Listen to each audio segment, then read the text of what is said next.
हाँ जी, नेक्स्ट देखो बेटा, chapter first, relation and function, relations and functions. ਹੁਣ ਅੱਜ ਅਸੀਂ ਕਰਾਂਗੇ ਇਕੁਅਲੈਂਸ ਰਿਲੇਸ਼ਨ।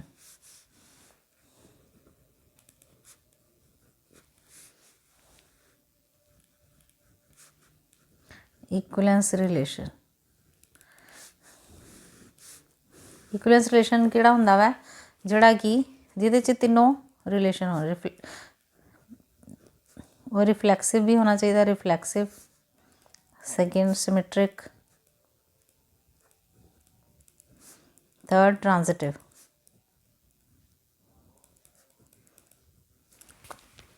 अगर ये तीनों रिलेशन ਉਹਦੇ 'ਚ बनते पे है तो ਇਹਦਾ मतलब कि ਉਹ ਕੀ ਹੈਗਾ ਵਾ, इक्वलेंस रिलेशन। एग्जाम्पल देखो, एग्जाम्पल नंबर 1 है, show that the relation are defined in the set A of all triangles as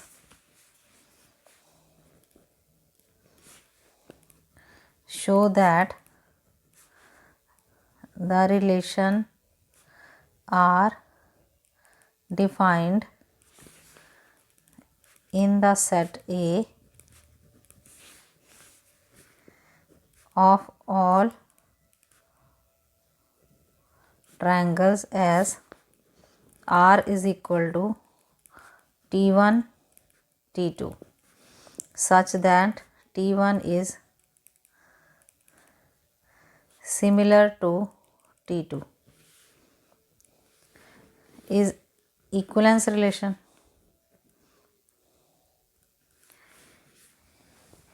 is equivalence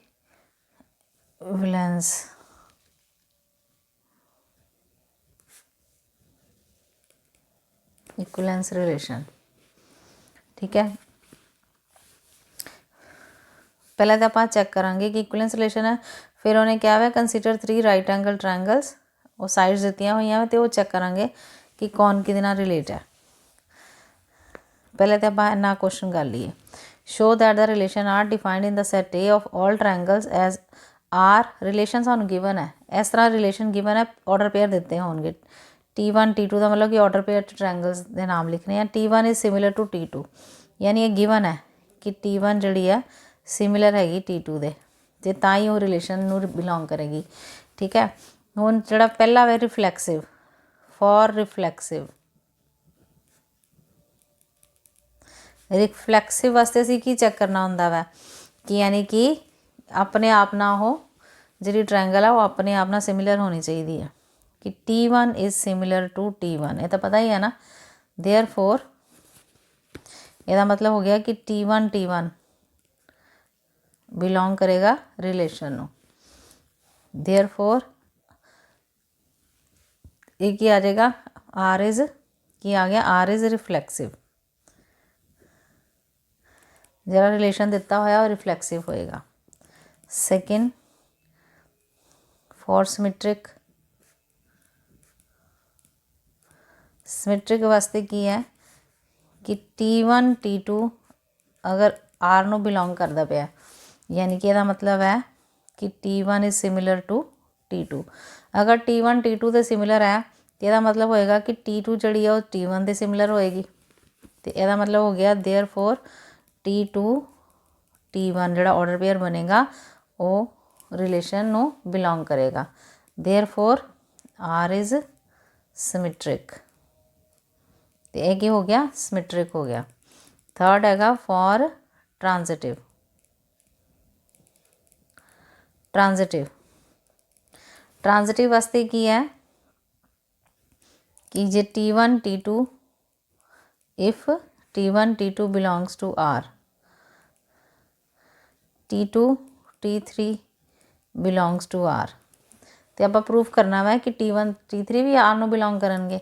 ਇਹਦਾ मतलब T1 T2 belong to are का मतलब हो गया, आर इत्थे जिहड़ा रिलेशन नाल है, आर का मतलब इत्थे रियल नंबर नहीं है कि T1 T2 अगर रिलेशन नूं बिलोंग कर रहा, मतलब T1 is similar to T2 and T2 is similar to T3। अगर T1 T2 के सिमिलर है, T2 जी T3 के सिमिलर है, तो एक ही इंप्लाइज करेगा कि T1 is similar to T3, therefore T1 T3 belongs to the relation R, therefore R is transitive. R की हो गया ट्रांजिटिव। हुण तीनों कंडीशन जिहड़ियां इहदे ते अप्लाई हो गई। R इज़ सिमेट्रिक भी है, रिफ्लैक्सिव भी है, ट्रांजिटिव भी है। तो इसदा मतलब therefore R is an equivalence relation, R is an equivalence relation। ठीक है, हुण जिहड़ा क्वेश्चन उन्हें नैक्सट दिता वा उन्हें क्या, कंसीडर 3 ट्रायंगल्स, 3 ट्रायंगल सानूं दित्तियां होईयां वा। T1 दी साइड्स दित्तियां होईयां कि T1 दी साइड्स हैगी है 3 4 5। T2 ट्रायंगल है, इहदियां साइड्स दित्तियां होईयां 5 12 ते 13। तो T3 जी साइड दी हुई है 6 8 ते 10। यह गिवन है। ठीक है, यह सानू गिवन है कि 3 ट्रायंगल्स की साइड दी हुई है। Which triangle among T1 T2 and T3 are related, यानी कि किहड़ियां तुहानू लगदियां पईयां कि सिमिलर ट्रायंगल्स होणगियां, इन्हां चों किहड़ियां सिमिलर है। हुण सानू पता वै ये तीनों दियां तीनों ही राइट एंगल ट्रायंगल है, तीनों राइट एंगल ट्रायंगल है, पर जरूरी नहीं कि हर एक राइट एंगल ट्रायंगल जी वो सिमिलर ही हो। ठीक है ना, ये राइट एंगल ट्रायंगल है। तो हुण इहदे चों असीं चूज़ करना वै कि किहड़ी सिमिलर होएगी। हुण देखो ध्यान नाल 3/5 इहदी रेशो होगी 1/2, तो 4/8 इहदी रेशो भी 1/2 है, और 5/10 की भी रेशो कितनी है 1/2। इसका मतलब हो गया therefore T1 is similar to T3। T1 तो T3 जड़ियाँ वो सिमिलर ट्रायंगल्स ने, होर कोई सिमिलर नहीं है, क्योंकि 3/5 ये रेशो 3/5 ही रहनी, 4/12 की रेशो 1/3 आ जानी, तो 5/13 की रेशो 5/13 ही रहनी। इन्हां चों कोई भी रेशो सिमिलर नहीं है, इसका मतलब वो सिमिलर नहीं है। इस तरह T2 तो T3 भी जड़ियाँ सिमिलर नहीं है। नैक्सट देखो, show that the relation R, show that the relation R defined in the set A of all polygons as R is equal to P1 P2 such that P1 and P2 have same number of sides, इन्हां दियां same numbers of sides ने। Is an prove करना कि यह equivalence relation है, is an equivalence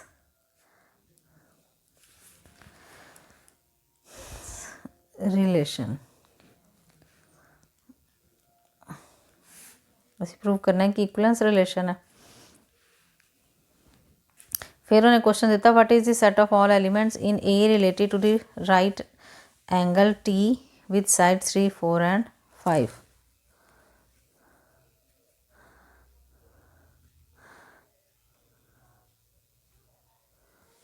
हाँ जी, हुण पहले तो यह चैक करिए कि इक्विवेलेंस रिलेशन हैगा कि नहीं। ठीक है, उन्हें क्या दिता हुआ है कि इन्हां दे सेम नंबर ऑफ साइड्स है। जिहड़ा आ सानू दिता है रिलेशन P1 P2 के ऑर्डर पेयर असीं इस तरह के लैने आ, तो उन्हां दियां नंबर ऑफ साइड जड़ियाँ वै सेम है। हुण सानू पता वै कि P एंड P1 यानी कि पहली ट्रायंगल जी है फॉर, पहले लिख लो कि असीं की प्रूव करन लगे फॉर रिफ्लैक्सिव। रिफ्लैक्सिव वास्ते हुण सानू पता वै कि P1 ते P1 जड़ियाँ बराबर होणगियां, इन्हां दियां नंबर ऑफ साइड जड़ियाँ बराबर होणगियां। ठीक है ना, P1 the P1 number of sides P1 दियां P1 के बराबर ही होणगियां। इसदा मतलब हो गया कि P1 belongs to R, therefore it is रिफ्लैक्सिव।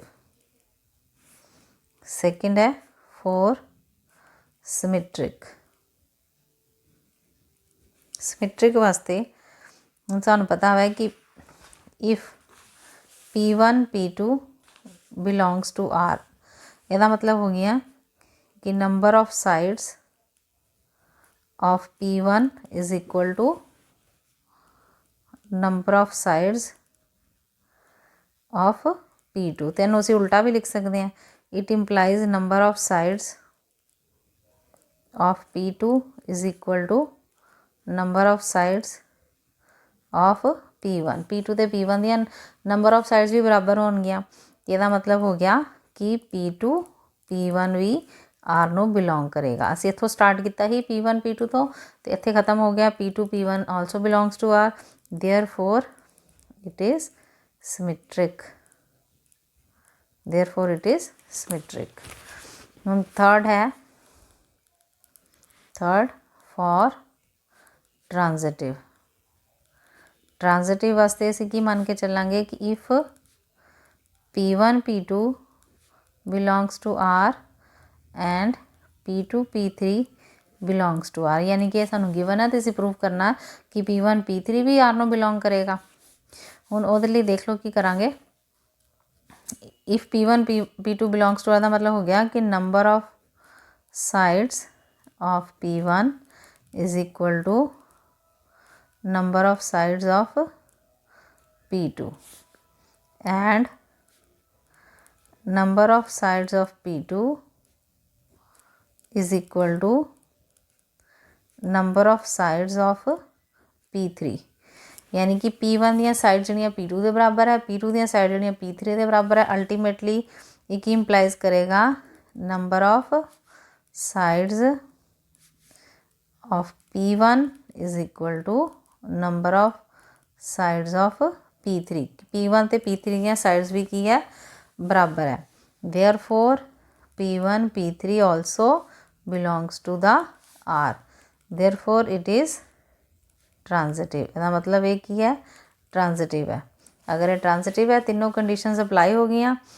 Therefore R is an equivalence relation, ये इक्विवेलेंस रिलेशन होएगा।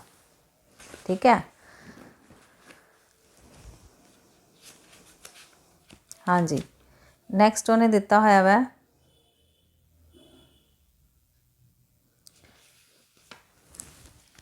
हाँ जी, नैक्सट एग्जाम्पल है बेटा, let L be the set of all lines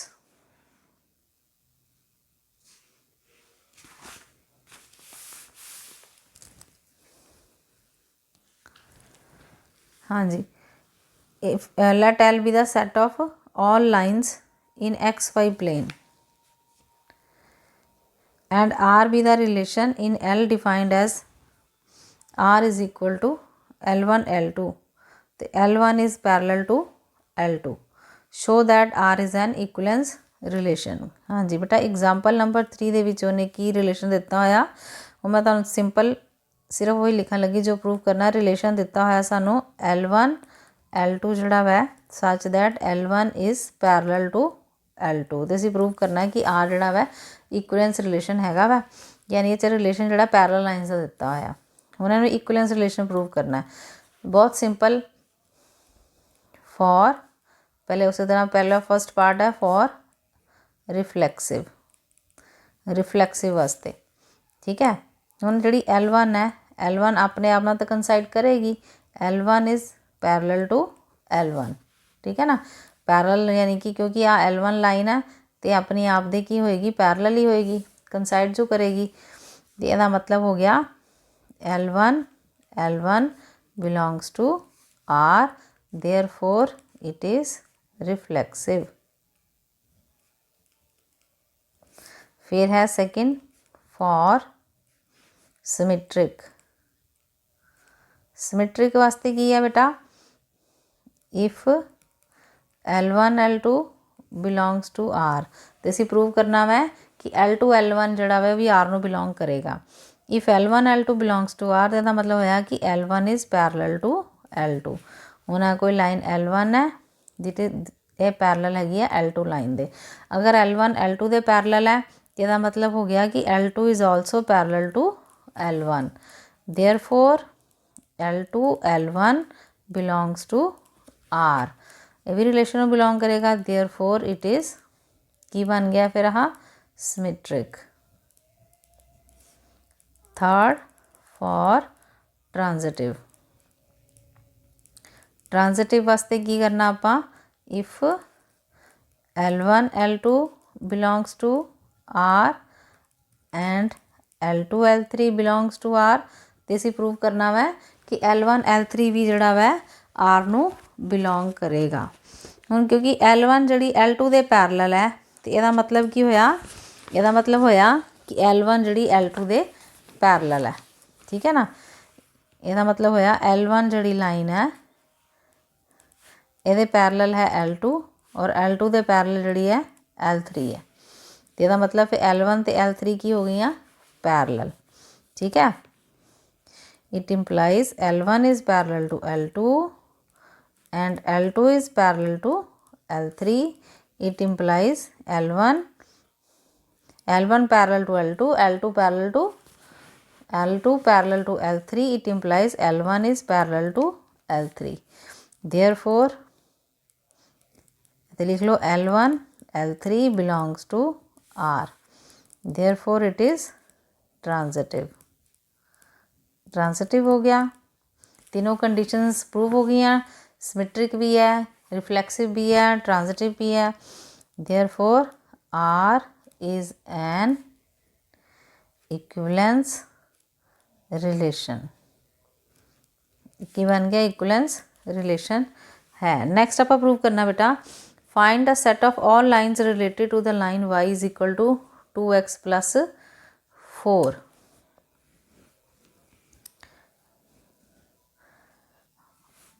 ਇਹਦਾ ਸੈਟ ਅਸੀਂ ਪ੍ਰੂਵ ਕਰਨਾ।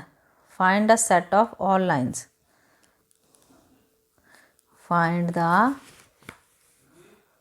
Set of all lines related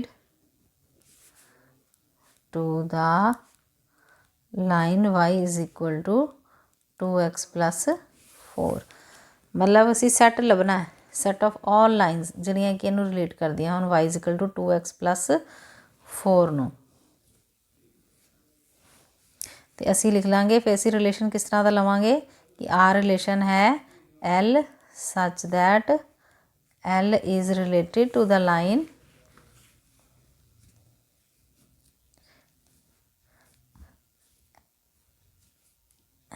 असी लेना रिलेशन किस तरह का लेना, related L is related to the line y is equal to 2x plus 4। इन्हों अगर रिलेटेड करेगी तो यदा मतलब फिर वो किस तरह का फंक्शन लवांगे असी कि L such that L is a line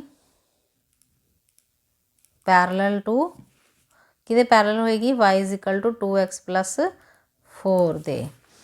ठीक है, तो यदा मतलब फिर वो लाइन किस तरह की बनेगी, और रिलेशन किस तरह का बनेगा, L such that L is a line with equation. फिर सिर्फ जो पैरल लाइन्स होनिया हो तो असी कॉन्सटेंट जोड़ा वो चेंज कर देता, बाकी सेम ही रहेगा। y is equal to y की वैल्यू, y का कोफिशिएंट तो x का कोफिशिएंट सेम रहेगा, सिर्फ चेंज की होएगा कॉन्सटेंट, तो उन्होंने आप C लिख दें।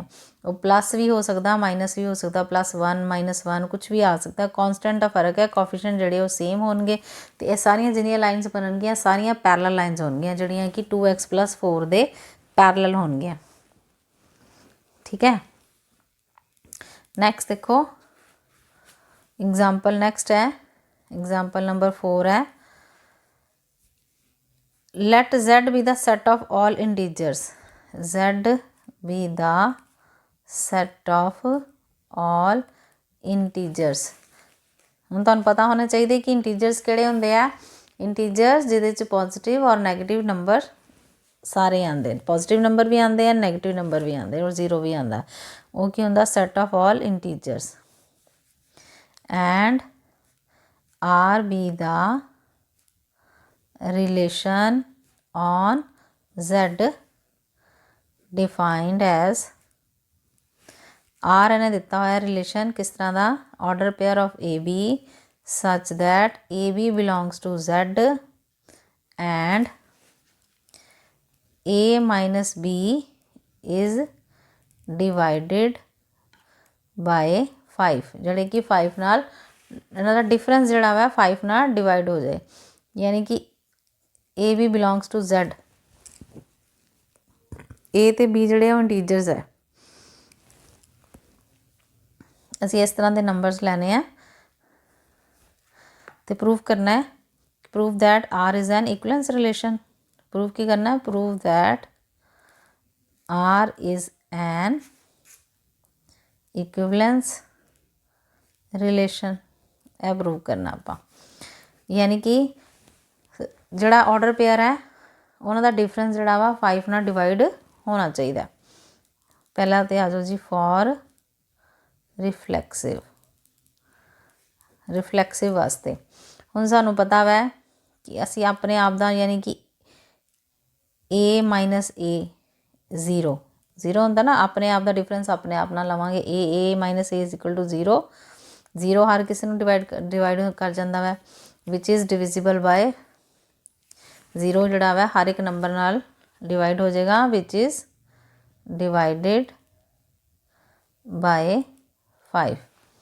ठीक है, which is divided by 5।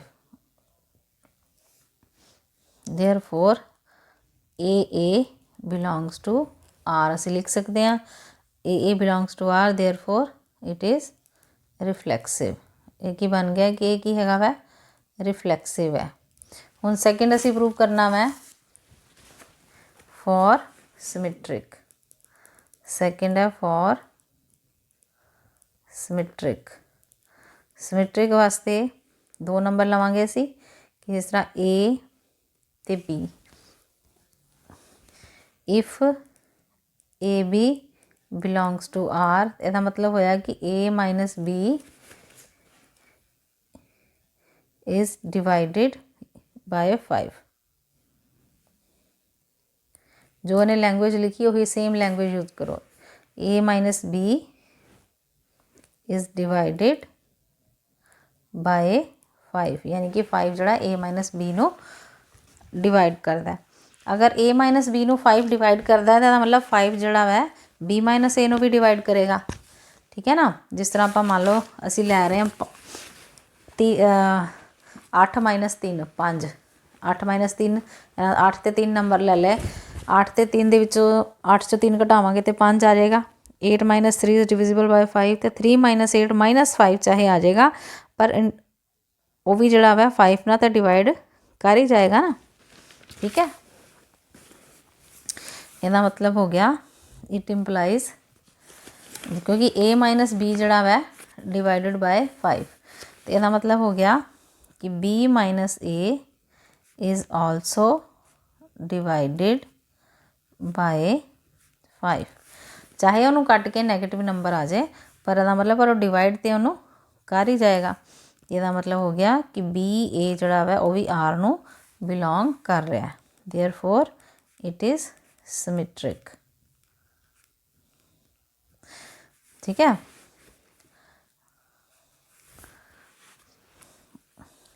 N तुसी इस तरह लिख सकते हो, क्योंकि असी लिखा सी ए माइनस बी, माइनस असी कॉमन ले लिया तो बन गया B minus A is divided by 5। ठीक है ना, माइनस अगर कॉमन ले लाँगे ए माइनस बी चो तो बन जाएगा b minus a negative number आ जाएगा, इज़ आल्सो डिवाइडेड बाय 5, तो मतलब b a belongs to R आ गया। ठीक है, ये की बन गया सिमिट्रिक। फिर थर्ड लेना मैं फॉर ट्रांजिटिव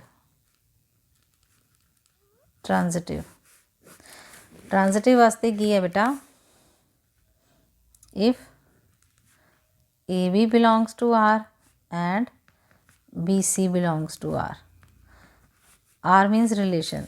ठीक है, अगर A B belongs to R, ਇਹਦਾ मतलब हो गया B A minus B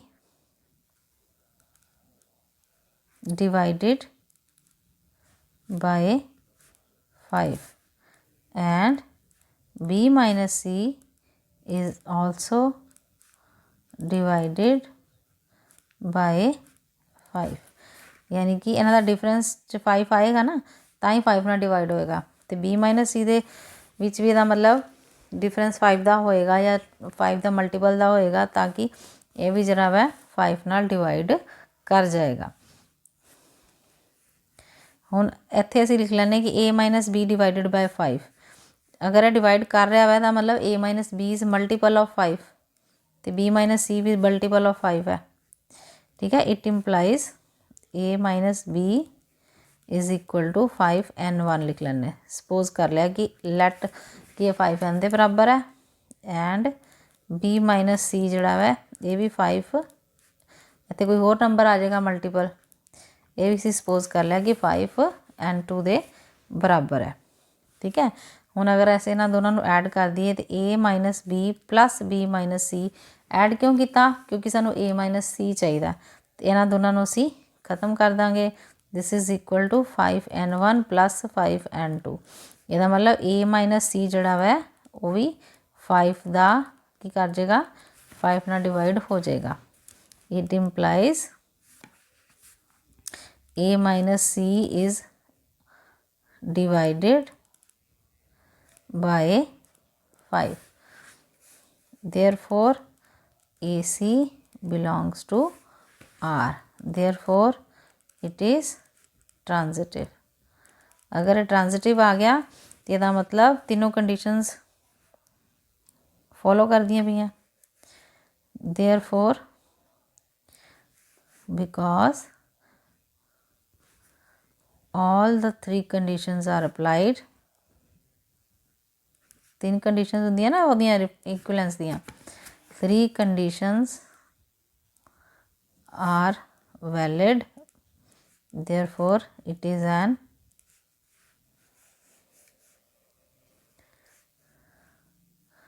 three conditions are verified, लिख लो satisfied, therefore it is an equivalence relation. तो यह की हो जाएगा, इक्विवेलेंस रिलेशन बन जाएगा।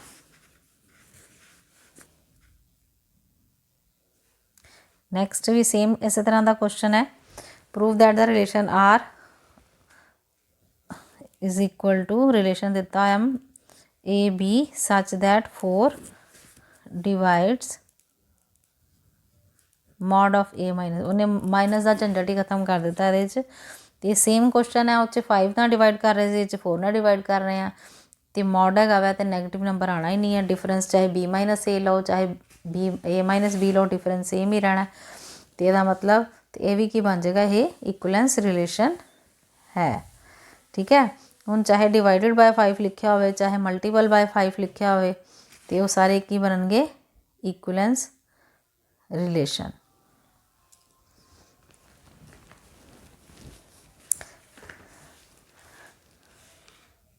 हाँ जी, नैक्सट देखो बेटा, नैक्सट एग्जाम्पल है show that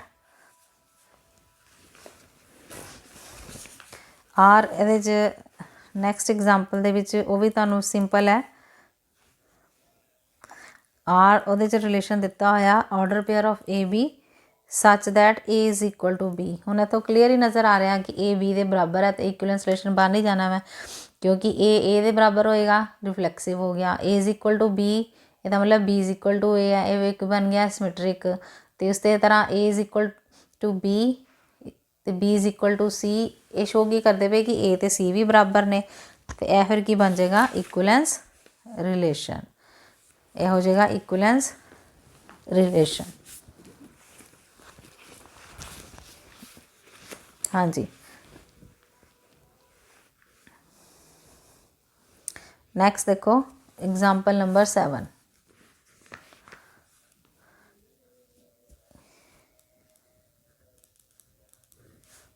if R is the relation in n cross n, if R is the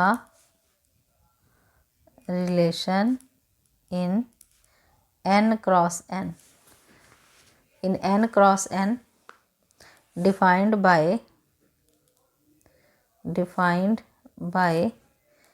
AB is related to CD, if and only if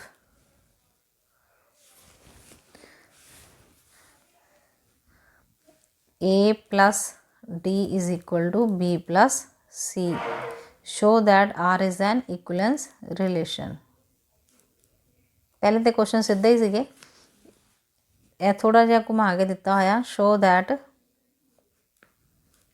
R is an equivalence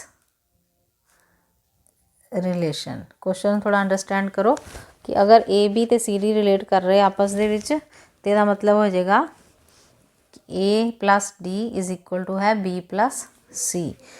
uh condition उन्होंने दिती हुई है कि अगर यह condition satisfy करेगा तो फिर इस प्रूव करो कि वो इक्विवेलेंस रिलेशन होएगा।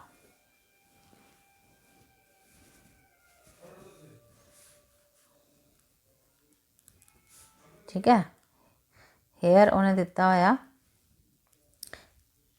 A B is related to C D if and only if. यह निशान इस तरह अगर दोनों पासे एरो लगा दिए तो मतलब होंगे इफ एंड ओनली इफ। इन्हों असीं बोलते हैं if and I double F नूं बोलते हैं if and only if a plus D is equal to B plus c. जिस तरह उन्हें जो पहले लिखा वो पहले लिखना है, जो बाद लिखा वो बाद लिखना है, यानी पहले ए प्लस डी, फिर इधरों यही वाला नंबर पहले चुके बी प्लस सी। हुण पहले तो देखो जी फॉर रिफ्लैक्सिव, हूँ रिफ्लैक्सिव वास्ते a B is related to A b ही आ जाएगा।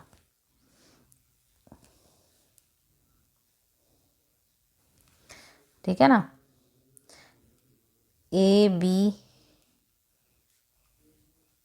Is related to A b असीं चैक करांगे। हुण ਇਹਦਾ मतलब हो गया ए plus b is equal to, हुण इत्थों स्टार्ट करांगे is equal to B plus a. ये तो सानू पता ही है कि a plus b is equal to B plus a हुंदा। कॉम्यूटेटिव लॉ जिहड़ा प्रूव हो रहा, इसका मतलब विच इज़ ट्रू, ट्रू है relation, which is true, therefore it is reflexive, ये रिफ्लैक्सिव होएगा। सेकेंड फॉर सिमेट्रिक, सिमेट्रिक वास्ते की करांगे आपां, if A B is related to C d, तो यदा मतलब हो गया कि a plus D is equal to B plus c दे बराबर है। तो हुण असीं प्रूफ की करना बी ए, असीं प्रूफ करांगे हुण इन्हां नूं नहीं उल्टाना, असीं इन्हां नूं आपस च उल्टाना है। ठीक है ना, ए बी नूं बी ए नहीं बनाना, असीं बनाना c D is related to A b. Symmetric वास्ते असीं प्रूफ की करना, तुहानूं पता होना चाहिए। इत्थे साइड ते करांगे, पहले असीं प्रूफ करना है मैं कि C D is related to, पहले थोड़ा रफ काम कर लो फिर तुहानूं ईजी पता लग जाएगा। C D is related to A B, ਇਹਦਾ मतलब सानूं चाहिए कि ये सी प्लस बी चाहिए, c plus b is equal to D plus a, c plus b is equal to D plus a. ਇਹਦਾ मतलब असीं इन्हां नूं आपस दे विच चेंज कर लीए। पहले तो ए प्लस डी इन्हूं असीं लिख सकते हैं डी प्लस ए, बी प्लस सी इन्हूं असीं लिख सकते हैं सी प्लस बी। ठीक है ना, तो हुण असीं इन्हां नूं आपस भी चेंज कर सकते हैं, तो कोई फर्क नहीं पएगा। सी प्लस बी नूं इधर लाया तो डी प्लस ए नूं उधर लै गए। ਉਹਦੇ ਨਾਲ ਹੋਇਆ ਕੀ, ਉਹਦੇ ਨਾਲ ਹੋਇਆ ਇਹ ਕਿ डी प्लस ए ਜਿਹੜਾ ਵਾ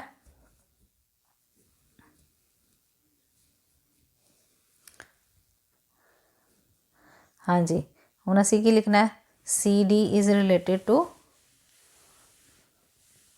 ए बी, यानी कि c plus b, c plus b आ गया तुहाडे को, c plus b, c plus b आ चीज़ बन गई। ਇਹਦਾ आंसर की आना चाहिए c b, c plus b is equal to D plus a, ਇਹਦਾ आंसर यही बनेगा। ਇਹਦਾ मतलब हो गया दिस इज़ इक्वल टू, ਇਹਨੂੰ लिखांगे ਆਪਾਂ C D is related to A B, C D is related to A B.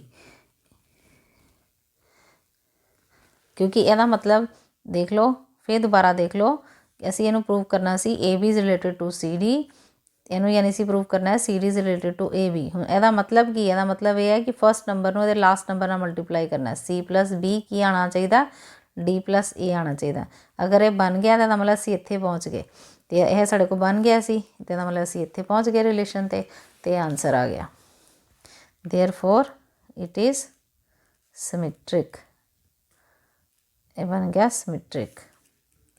Third हैगा फॉर ट्रांजिटिव ये प्रैक्टिस करोगे फिर आप ही तुहानूं क्लीयर हो जाएगा।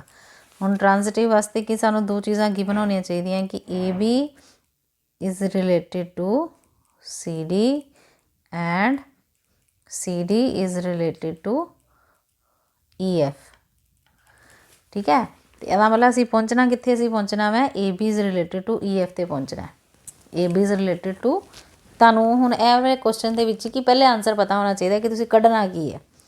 असी कढ़ना A B is related to E F पहले तो असी मतलब कढ़ीए कि की मतलब है A B is related to C D का मतलब है A plus D is equal to B plus C and यदा मतलब है C plus F is equal to D plus E. ठीक है ना पहले फर्स्ट नंबर नूं लास्ट ना करना फिर विचकारले दोनों नंबर्स नूं ऐड करना है। तो चाहिदा की है सानू सानू चाहिदा वै A B is related to E F यदा मतलब सानू चाहिदा वै A plus F is equal to B plus E ये आंसर चाहिदा सानू असीं यह बनाना ए प्लस एफ बनाना is equal to B plus E बनाना। ठीक है हुण ए तो एफ चाहिए तो यदा मतलब डी तो सी असी कैंसल करने हैं तो यदा मतलब इन्हां दोनों नूं असीं की कर दईए ऐड कर दईए by adding an equation number 1 मान लो तेनों 2 मान लो बाय एडिंग इक्वेशन 1 एंड 2 अगर असीं दोनों नूं ऐड कर दिए तो की बनेगा A plus D plus C plus F is equal to B plus C plus D plus E. हुण इधर भी डी है तो इधर भी डी कैंसल हो गया इधर भी सी है तो इधर भी सी प्लस का वाई भी कैंसल हो गया साढ़े को बच गया ए plus F is equal to B plus E यही चीज़ बन गई A plus F is equal to B plus E. अगर इत्थे पहुँच गए तो यह शो करता पाया वै it implies A B is related to E F therefore it is transitive. Transitive भी हो गया तीनों कंडीशन जिहड़ियां सैटिस्फाई हो गई रिफ्लैक्सिव भी है सिमेट्रिक भी है ट्रांजिटिव भी है therefore it is an equivalence relation. सारे क्वेश्चन जिहड़े इस तरीके नाल ही करने हैं।